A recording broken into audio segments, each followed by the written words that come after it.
مرد مردوں سے بدکاری کرے. حضرت نوح نے سمجھایا کہ یہ کام درست فطرت کے خلاف ہے، یہ کام درست نہیں.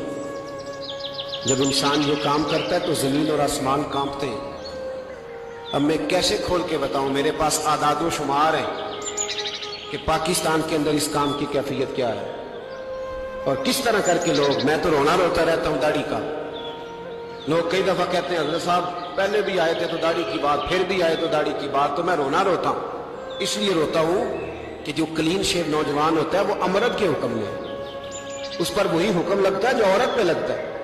اس کے ساتھ مرد کا اٹھنا بیٹھنا اسی طرح ناجائز ہے جس طرح عورت کے ساتھ.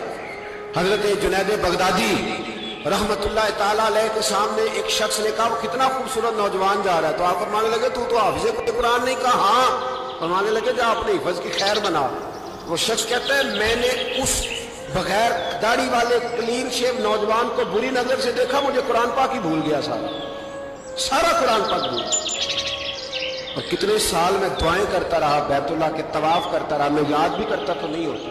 کیسے اب تو ہمارا ناک کام بیوٹی پارلر سے ہو گیا، ہم کسی اور کو کیا پیغام، وہ پیغام، وہ نظام، وہ طریقہ کار جس کا حکم تھا شریعت میں. میں نے گجرانوالہ کی سڑکوں پہ بچوں کو، نوجوانوں کو جو تماشے